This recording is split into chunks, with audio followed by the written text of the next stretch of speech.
Hi everyone. And hello, everybody around the world, and welcome to today's webinar on enhancing operational resilience through the integration of risk management and business continuity practices. As Dan said, my name is Steffen. I'm from Germany, and I'm delighted to have you join me in for this webinar featured by the BCI. And as a professional risk manager, I've spent most of my career working with Lidl, a German retailer, expanding over the globe, and there I served as the head of risk management. And in that role, I was also responsible for developing a business continuity management concept for over 10,000 stores in Europe. And this experience gave me deep insights into the challenges, but also in the opportunities of integrating BCM and risk management practices. So it's an area I've been passionate about for many years. Since 4 years, I'm working for Corporator, where we are focused on developing innovative and integrated IT solutions for integrated management in the area of governance, performance, risk, and compliance.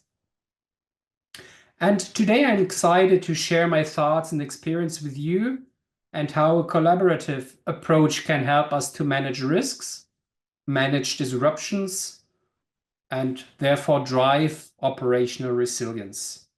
So first, we want to start looking at operational resilience with some definitions. And my goal is to convince you that an integrated approach can lead to better resilience. I will give you some practical steps of an integrated management system, how to implement it, and talk a little about our Corporator business management platform in the end. So let's move into it. And at the beginning, I want to take a moment to recognize that we have a lot of different people in the room. We have risk managers who see risk management as the foundation of everything. Everybody is a risk manager. And we also have operational resilience managers. Some of them have both roles in one person, who are focused on building resilient organizations. And that is really important.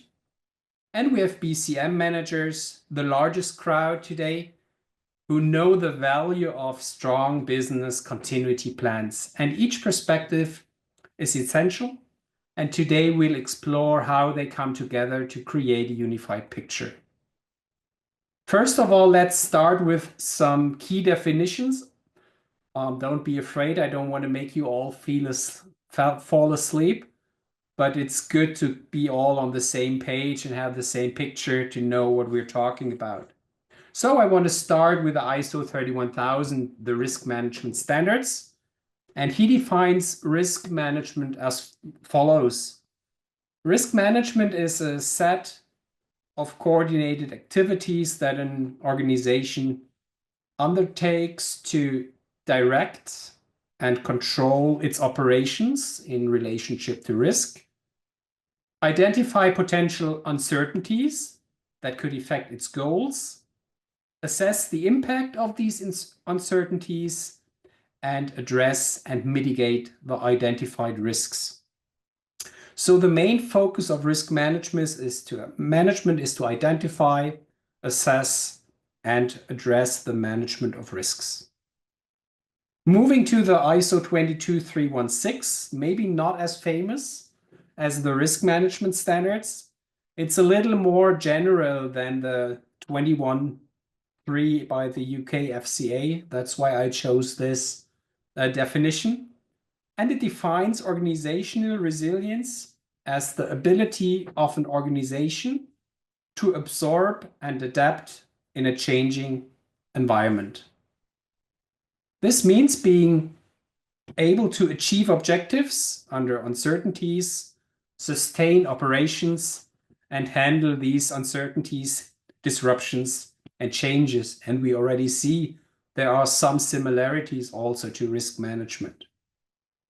And the third discipline is the business continuity management, often defined through the ISO 22301 as the management system.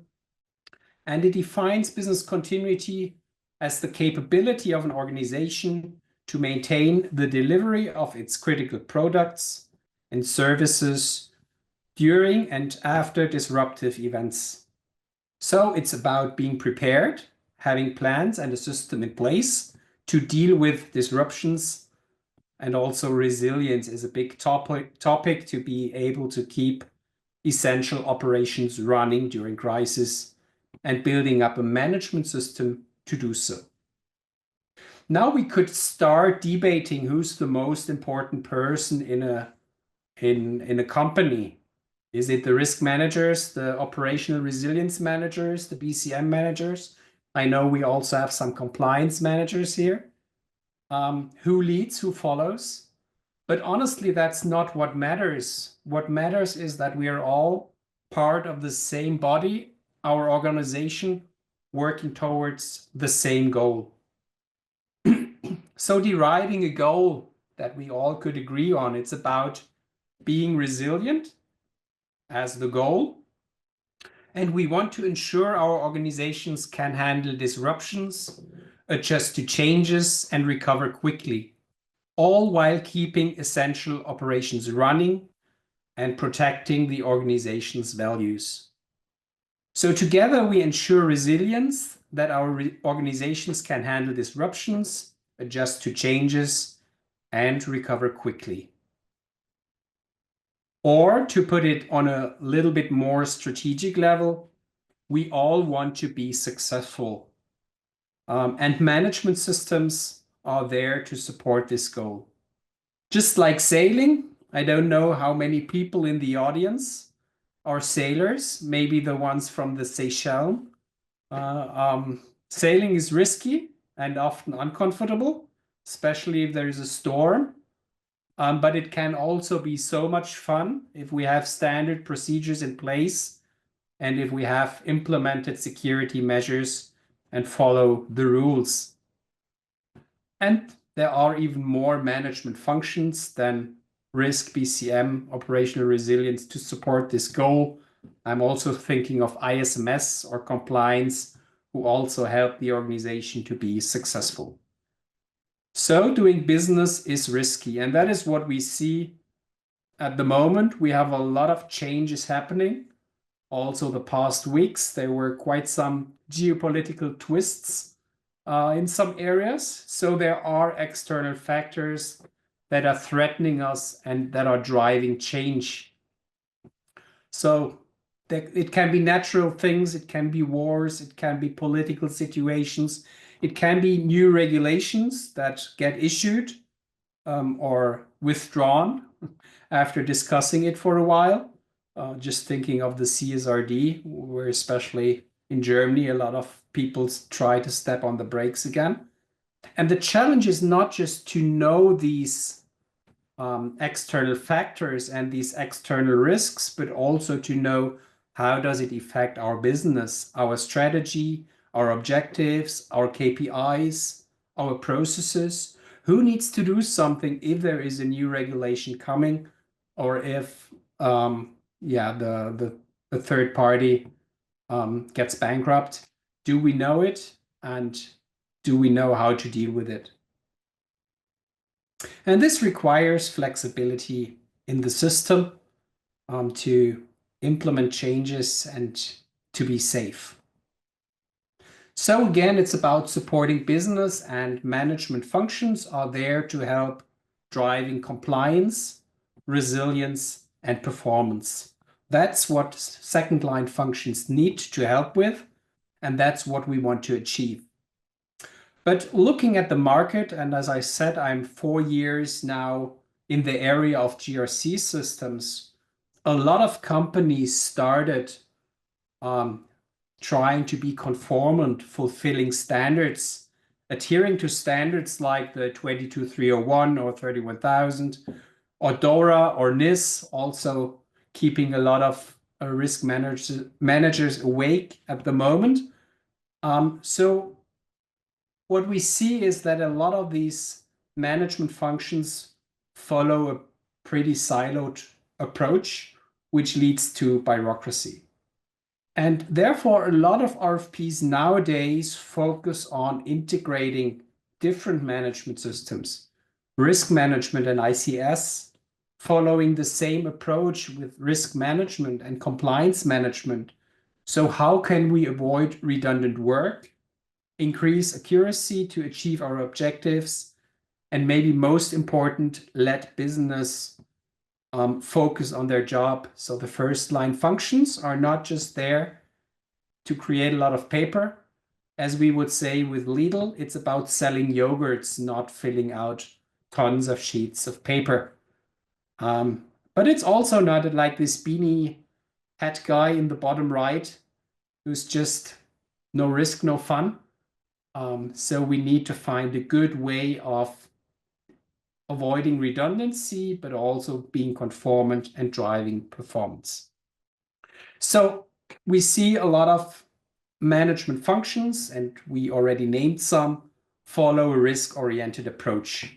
So if we look through these standards, they are all following a risk-oriented approach, and every department is creating their measures to improve resilience. We have checklists, we have InfoSec measures, we implement controls throughout the company, we have trainings, we create emergency plan. But the challenge and the question is always, is it current, is it actual, and is it sufficient? Do we do enough, or do we maybe sometimes do too much? And how can we make sure that we work together across the different management functions? And this is what we want to achieve, and this is what we also want to support through our approach to integrate management. So we have our organization with the strategy, the objectives, the KPIs, the processes, the infrastructure acting in a volatile world with uncertainty, complexity, ambiguity. And we are also run projects. We have third party that we are dependent on. We have different assets in use. And on the other hand, we have different management functions, risk management, compliance management, business continuity management, information security management. And they all have the same challenge. They want to follow best practices or regulations. And they have their goals, their responsibilities defined, their processes, their guidelines. But it's not just the compliance department dealing with compliance. It's not the business continuity managers that create business continuity plans for the whole organization. But they need to work together and talk the same language, maybe as a first step. So it's about identifying the critical topics, defining methodology, how to create business continuity plans, what is the scope, how do we want to do it, but then also addressing topics throughout the organization. So the compliance department knows everything about anti-corruption. I always like the compliance example as it is so practical. They know everything about anti-corruption, but they are not the ones who are dealing with business partners or with officials or doing contracts or doing price negotiations. So they need to make sure that the whole organization follows their rules, and all management systems have the problem that they are dependent on different departments throughout the organization. So it's about managing topics, addressing topics, implementing controls, and showing that the controls are effective, that the business continuity plans are created and conducted and trained and tested and refined and continuously improved. So this is what we want to achieve. And as we can already see on the picture, it can be multiple parties involved, and it can be really complex to manage all this, especially if we want to avoid redundancy and work across different departments. Steffen, we have a question, not specifically linked to your VUCA cloud there, but a very similar acronym. So can vulnerability and capacity assessment, or VCA, be part of risk management? And should it be implemented? Can it be implemented using a bottom-up or a top-down approach? I think that's just my personal opinion. I think they at least they should talk to each other, and they might have a different level. Risk management often is somehow a level higher. They have a different audience for their reports. They often just work with probability and severity, but this picture also shows it's not about a 1-year assessment of probability and severity, but it's about managing risks across the organization, and that shouldn't just be an annual task. So I think there can be a lot of things combined. Also looking at vulnerability, and we are going to see that also on the next slide I'm going to show you. So moving a little bit deeper into the BCM and resilience domain. So still we have the goal to create resilient organization. And there are a lot of things that we need to consider. We need to follow our strategy, our goals, our objectives. Maybe we need a crisis committee to orchestrate the governance across different departments. We have our policies, our guidelines. We have our accountability, who in the organization is responsible for which department, for which business unit, for which process, for which service, for which critical infrastructure. And we have these checks, audits, reviews, continuous improvements, which are part of all these different standards. And maybe we also have organizations today that are not just have one location. So it gets even more fun if we're talking about different entities, different divisions, different units that also need to create their plans, and the plans might differ. Maybe we have locations that are flooding area or have earthquakes on a regular basis. So we might need additional plans in different regions. Then again, we have our processes or we have our services. So risk management would often talk about processes. The resilience standards often also talk about services and vulnerabilities. So we have the different standards that we want to comply with and that I mentioned already a few times. So first step could be coming from the BCM perspective, doing a business impact assessment to define what are our critical processes. There might also be some definitions. What do we mean with critical processes? How do we determine critical processes? And maybe you define a criteria to determine is it critical or not. Like talking about my retail company, are the goods available? Is the quality okay? And do the cash registers work?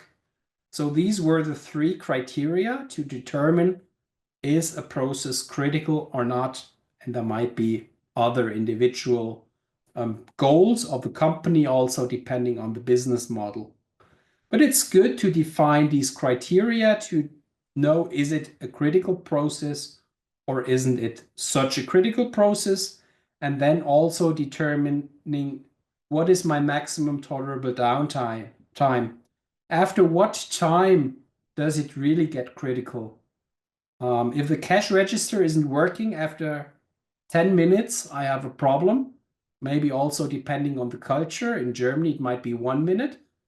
So yeah, it's to define these criteria and to define when is it critical, and then checking what do I need to perform my processes.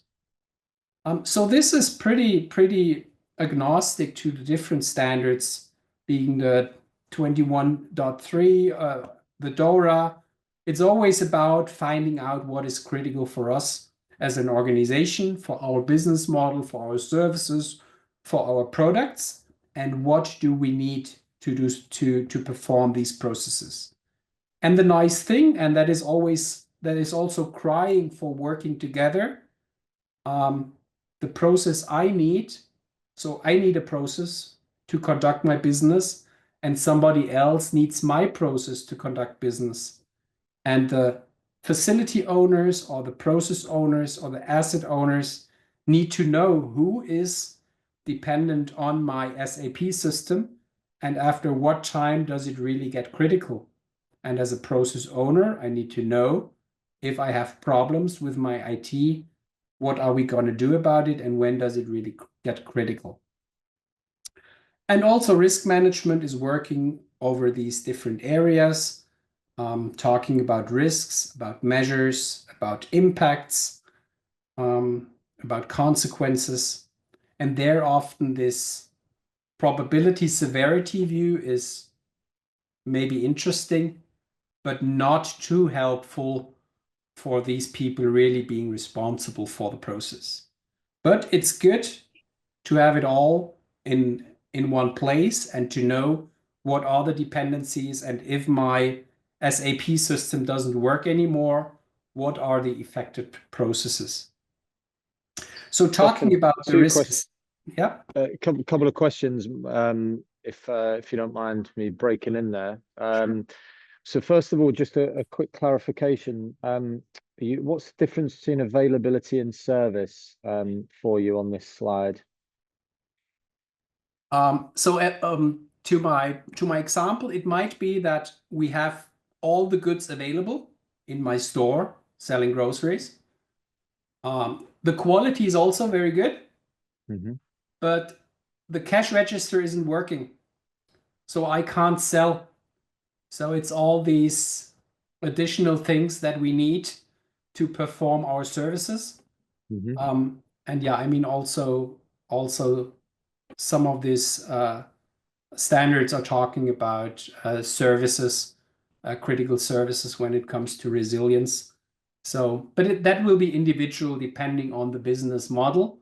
But often it is about availability, about quality of products, also in production companies. But yeah, also service or financial impacts leading to a loss. Yeah. And then the second question, if we're maybe going down a level to some practical input here from you. So what is the role of the BIA here for, let's say, in UK FCA PRA regulation, there's a requirement to identify important business services. So for multiple regs actually across the globe for the audience here. Should the mapping be a separate activity to the BIA? Should it link to the BIA, or should it totally replace the BIA? My view is that it's a separate activity to the BIA. The important business services mapping is something that identifies the resources or assets underpinning an IBS, or the processes and the resources and assets underpinning that process.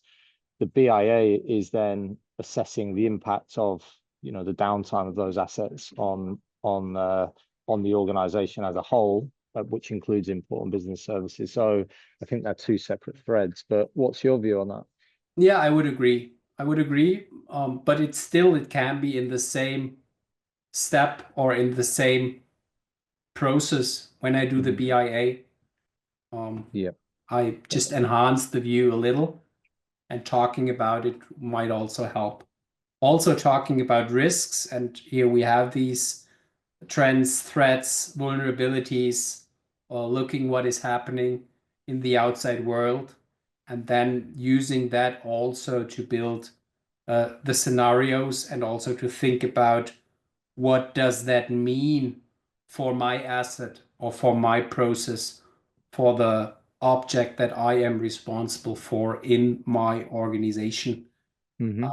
So that I think that helps. And also talking about categories from risk management.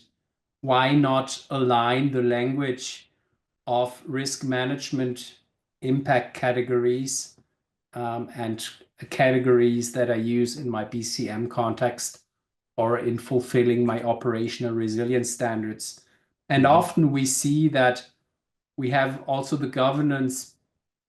It can be really much aligned with defining roles and procedures and how often do I perform my BIA, my risk assessment, who in the organization is responsible.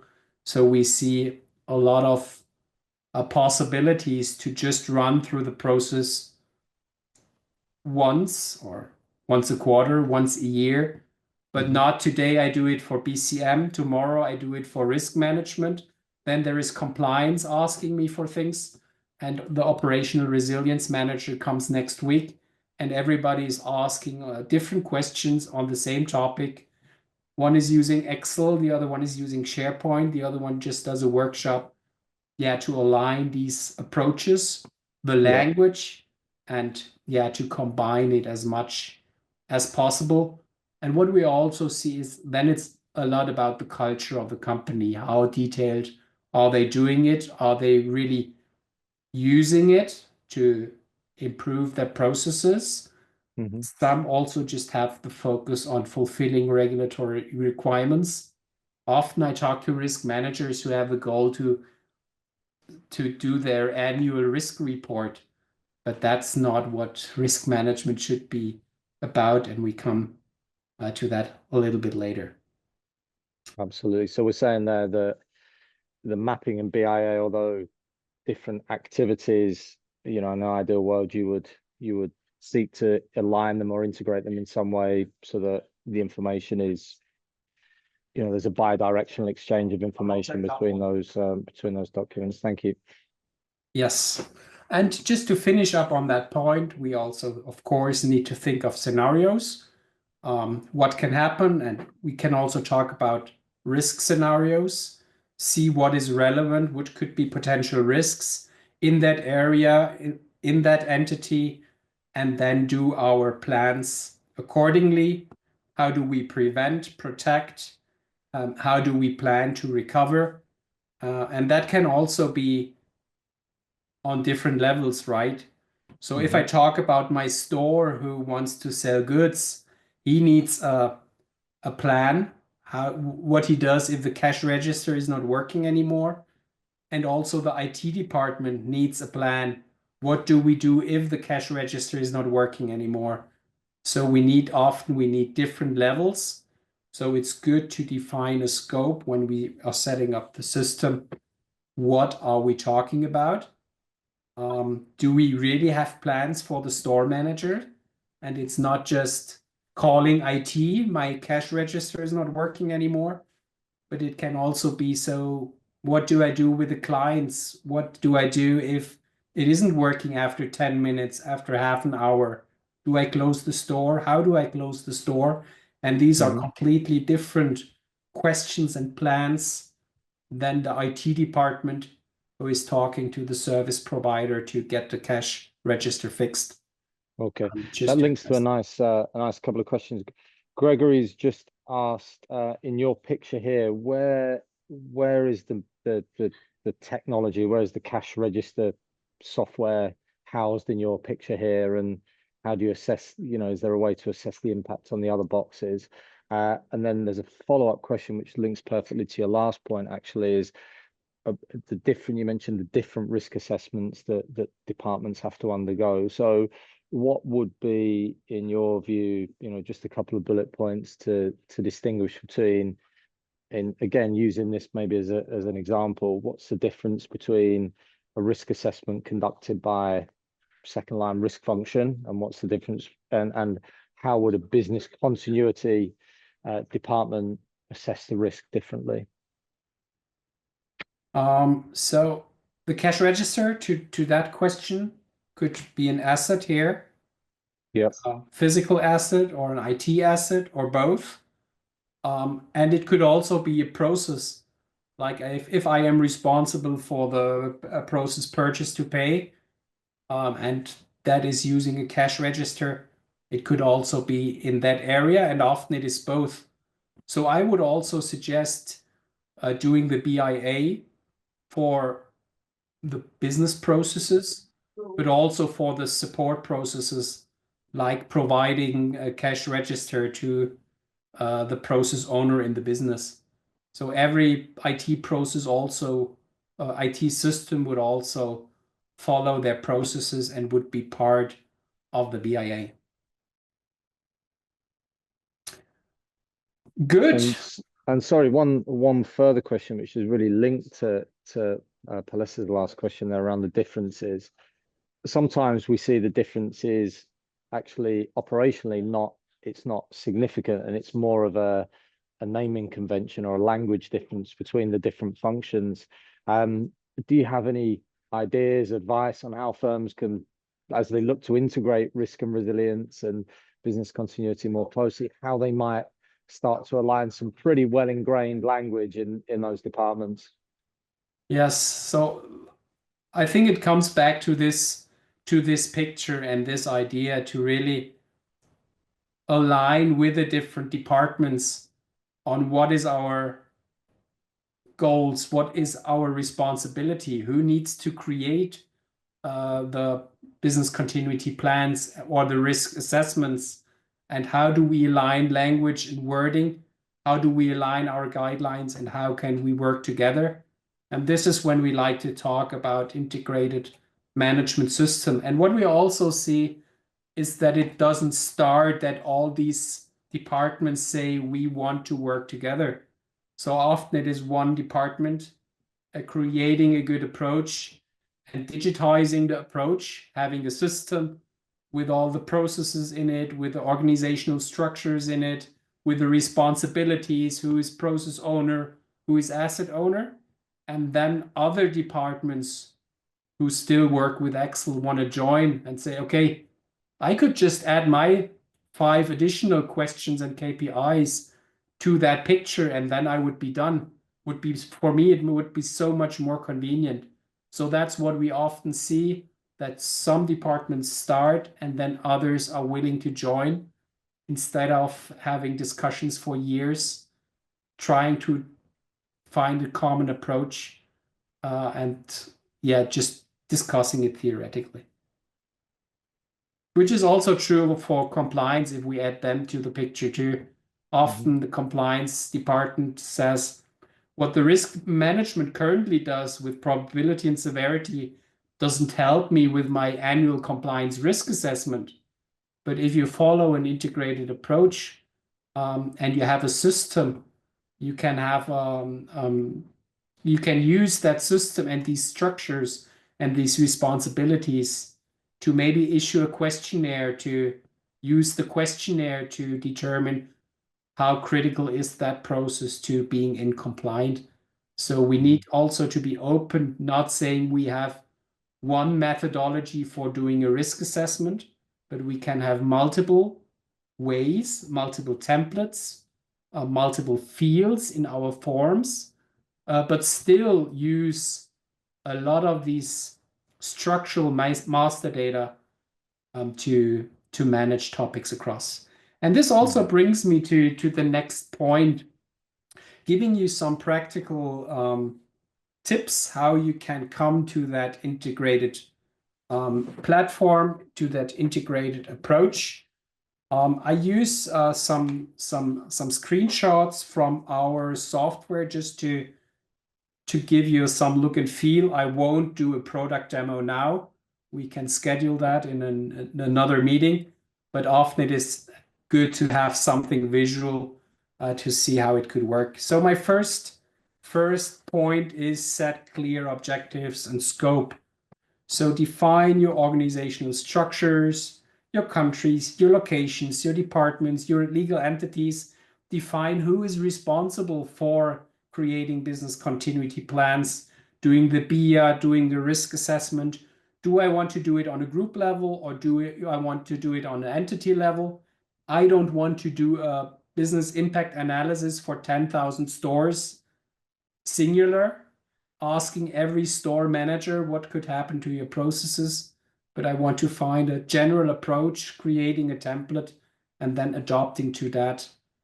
So it's first tip is define clear goals and responsibilities from the start. Second tip, I talked about it a lot, avoid redundancies. Use centralized libraries and business objects as a foundation for all management systems. So what are my processes? what are the assets and who's responsible for doing a BCM plan, a BIA, a risk assessment on these assets. What are the third parties we are dependent on, and do we have a key account defined at least for the critical third parties? So centralize your data, one source, one truth, also to avoid having confusion and inefficiencies on reporting different things in different management systems. Third point is manage requirements centrally. So centralizing your standards, your guidelines, your regulations is really a helpful thing. And what I also often advocate for is linking controls to multiple requirements. So if we look at our relevant standards like 27,000 or 22301 or NIS, they often ask for the same things. So performing a control could help fulfilling multiple standards. So again, try to avoid redundancies. I think it's hard to see, it's pretty small, but if I have a control requirement, I could also link it to multiple standards. So if I follow up on it and perform it, it can help achieve multiple standards. Tip number 4, grow as you go. That's also what I already said. Usually you start somewhere. Maybe you start simple. You just have a list of controls because it's coming from Excel. That's what you used before. So you have a list with a name and a description and maybe a type. And that's what you start with. And that's completely fine to start with that. But maybe later when you start implementing a system and assigning responsibilities to different areas in the company, maybe you want to see more and want to have more details. Where is that control used? What is it linked to? What risks is that control addressing? And what is the status of managing that control over different countries? So often we see this grow as you go approach. And then it's good to be able to start simple, but also to expand in the future. And this is what we are really keen on when we are implementing our solution. Question Fifth for you here, point, Steffen. yes. Question for you here. So, going back to the last slide, grow as you go. There are many firms that we've seen in the UK, particularly financial services firms, who are they're authorized with restrictions, particularly banks. Often the regulator is looking for them to show enhanced risk and resilience capability before even granting a banking license. So in that instance, they're not hindered by any legacy capabilities in the organization. How would you, if you've got a complete greenfield site, how would you suggest that firms start with this idea of integrated resilience from the ground up? Yeah, having a sound methodology, building up the structures, and then just start and then improve over time. What we also see often, also when it comes to selecting software, it's often not the BCM department who has the money. So for the BC manager, it's helpful to find friends beforehand.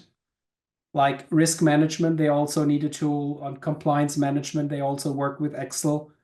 So find friends in the organization, and it doesn't mean you have to all start at the same time, but that's what we see a lot in RFPs, that some area is looking and other areas, information security, is joining the efforts because they also need to think about how to implement their controls because of NIS or DORA requirements. I just saw with a sneak of an eye, there was also the question regarding ESG. ESG is also now a big driver for integrated systems because ESG is often a newly found department, but they are asking for topics that the company is dealing already for years. Like human rights is not a new thing that just came with the ESG standards. And then again, it's about what do we already do? What do we do to avoid child labor throughout our different contractors or entities? And then it's more about orchestrating it and combining it rather than creating new initiatives to take care of that ESG KPI regarding human rights.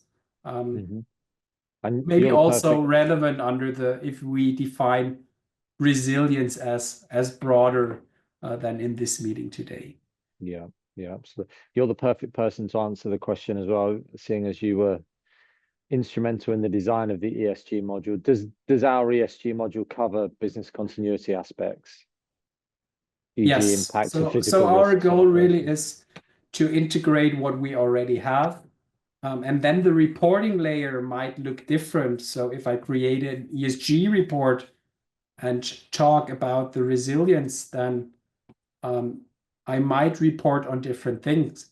But still, it is about showing that our organization deals with these topics, that we take care of these topics on the ground level, and then aggregating it is easier than to do something complete new. But that requires time, also from the ESG managers. But they will need every help they can get because the CSRD requirement with 1,000 KPIs and data points is just crazy, as I love to say. I can't put it nicer. Just looking at the time, just try to push on. So it's about supporting business. When we're talking about risk, it's good to talk about vulnerabilities. It's good to talk about causes, about threats. So that's what we should do. And then it's good to, standardize the templates, the measures, and controls. Maybe do it on a group level and then push the template to the different regions that they are able to adjust it. Maybe you have another probability of snow in Portugal, and the severity in Portugal might be higher than in Norway, but you have standard procedures how to do it. So often we see large organizations tend to develop templates that they then push out to the different entities. So when I was creating a business continuity plans for the stores, I created one template. We send it out to the countries. They did their local country-specific adjustments. And then they even got some store-specific adjustments depending on the generation of the store or the layout of the store, or if the store is next to a river. So cascading it down. But from a management system perspective, it is good to have this possibility, not to have 10,000 different continuity plans and then trying to match them on a group level. That is quite some work.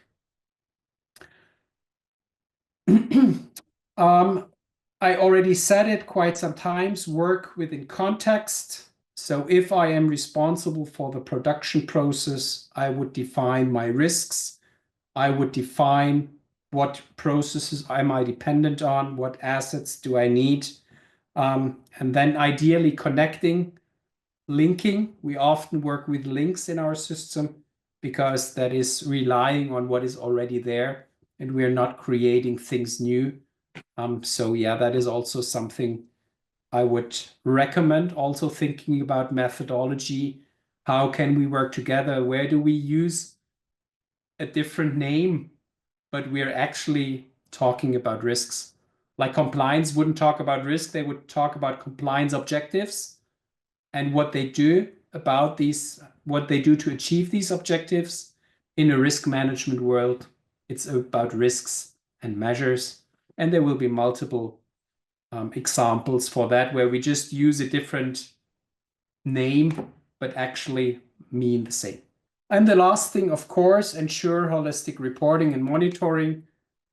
As I already said in the ESG context, it is good if we're using the same data, even though the granularity might be different. So on ESG level or management system level, risk management level, it might be an overview that is very aggregated, but it all comes down to the detailed data we have available that we would need in the context of our BIA or our BCPs. So stay alert, continuously monitor critical operations. Often it's not just a once a year paper exercise, but it is about running your resilience and monitoring your resilience on a frequent basis. Any questions so far? We have, Stefan, and again, Sure, you're the perfect person to answer this. So, yeah, you mentioned before at Lidl, you created a central BIA template. So, this question comes in from Fabian, who works for a retailer with operations all around the world. So, his question is, should we do a BIA per region or per country? How do we, presumably there's shared resources as well across those regions? So is it per resource? What, in your experience, what's the best approach? I would always start on a group level with a standard template, like how do we want to create it? If I look at my goods being delivered to the store, that's always following the same process. But there might be regional differences in the warehouses. So I would develop a standard and then give that to the regions or to the countries, and they should see, does it work for you or do you have changes? But it's always easier to refine something already existing than to create something really new. Same for risk management. If I ask 70 different countries, entities, what is your risk?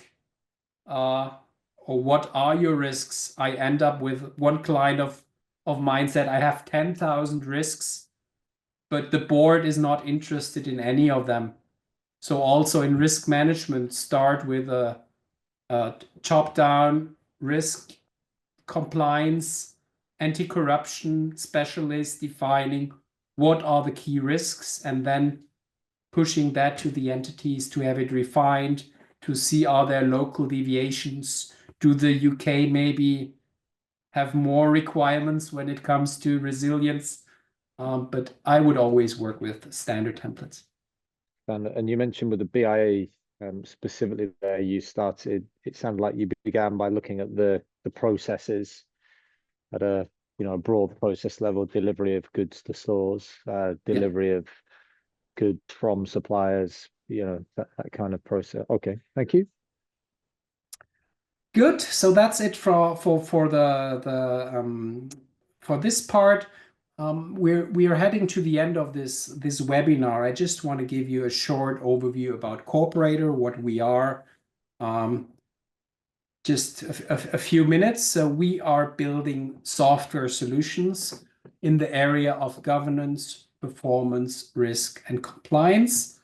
And as I said, my or our passion is to have it all built on one platform so that you can grow over time. You start somewhere, but then can use these structures also later through other management domains.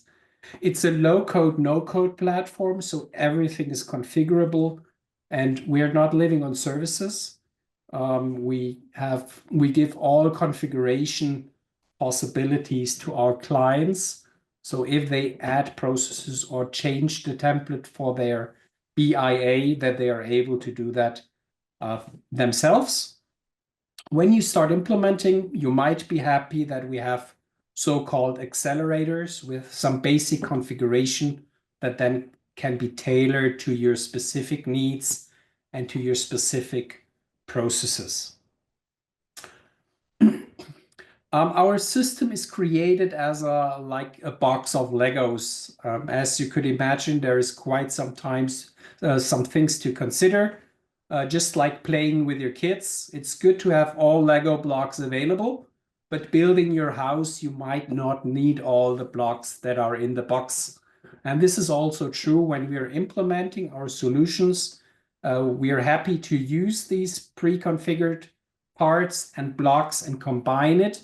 And if we later want to add a garage to our house or build a car with these Lego blocks, we are available, they are available, and we are happy to stick them together and if the parts match. So that's some sort of our philosophy and talking about these blocks. And this is also a good way to summarize what we discussed today.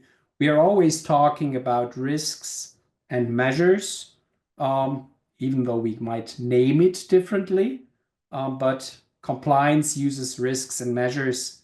Operational resilience, business continuity management, enterprise risk management. We're trying to always work with the same blocks. And for example, a business continuity plan could be just a measure to address certain disruption risks. We want to comply with different standards. We need to consider external factors, which can be trends in risk management, regulations in compliance management, threats in information security, and in ESG, we would have stakeholders that we also would consider in our picture. Risks can be relevant for different dimensions, as also shown on the slides, which can be products or services, projects, processes, assets, third parties. So we would try to link a risk to the specific context to have the person responsible for managing that risk. We often work with organizations, large organizations with different departments involved, different locations involved. On the governance side, we're talking about processes, roles, policies, strategic objectives, and several organizations. I'm rushing through as we are running out of time. On the assurance side, we're talking about KRIs, KPIs, having different dashboards, having internal controls that also can be used by multiple of these management functions, creating reports, and audit usually also is happy to know what risks are relevant for what dimension, for what location, for what entity, for what legal jurisdiction. We are a technology provider, so we need some technical capabilities, talking about different connections through APIs. For example, also ChatGPT could be something we connect, and we use ChatGPT or our system to create a prompt, send it to ChatGPT, and have some suggested measures based on the prompt I sent. We also use it for third-party risk management, connecting to Dow Jones or LexisNexis to get this risk screening. We are a technology provider. We don't provide that ourselves to have people involved in screening third party. We can integrate different data feeds. We have an ETL tool, extract, transform, loading tool, to have all different sorts of data integrated. A reporting engine, simulation engine. As I said, we have a configuration tool to change the system over time, and system is never static. And the last element is a survey tool, sending out questionnaires and having the feedback of the questionnaires pulled into the different buckets for a self-assessment in audit, for a compliance risk assessment in compliance, for a materiality assessment in ESG. So we would send out surveys to use that functionality.